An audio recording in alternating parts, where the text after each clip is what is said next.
Ito yung na ano, tapos na namin na wiringan. Ito hanggang doon. Walong unit tapos na wiringan lahat. Tapos na mag-splice na lang ako sa bandaron. Napa-splice ko na rin halos lahat yan. Doon sa bandaron na lang hindi pa. Kaya maglalagay na lang mga outlet diyan. 158 na install na yun. Tapos lahat tong building nalagyan ko ng wiring din yung gitnaan na ito. Yan. Yan lahat to tapos na to. Yan, tapos na rin na wiringan yan. Dami to. Bali 330 install to. Yan. Yan 330 na install yan. Na wiringan na lahat yung gitna niyan. Yung mga wiring na lang papuntang switch ang wiringan namin diyan sa papuntang ilaw.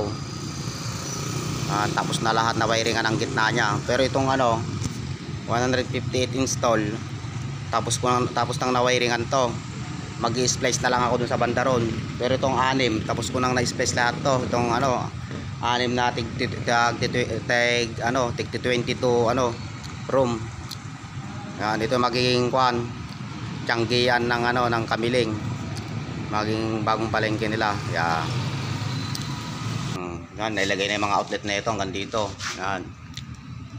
Magpapalagay na ako mamaya magpapalagay na ako mga outlet sa mga tao ko.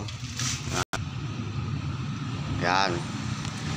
Abangan ninyo to mga kaibigan hanggang sa matatapos. Pwede na rin ako maglagay ng dito, mga circuit breaker niya saka yung submeter dahil nilaglag na lahat yung mga pagtatapan ng sa submeter saka circuit breaker. Pwede nang maglagay. Yan. Abangan ninyo paglalagay natin ng submeter saka circuit breaker. Yan. Yan. Ito yung magiging pesto ng mga nandun sa palengke. Yan. Sa Kamiling. Ito yung magiging Kamiling public market.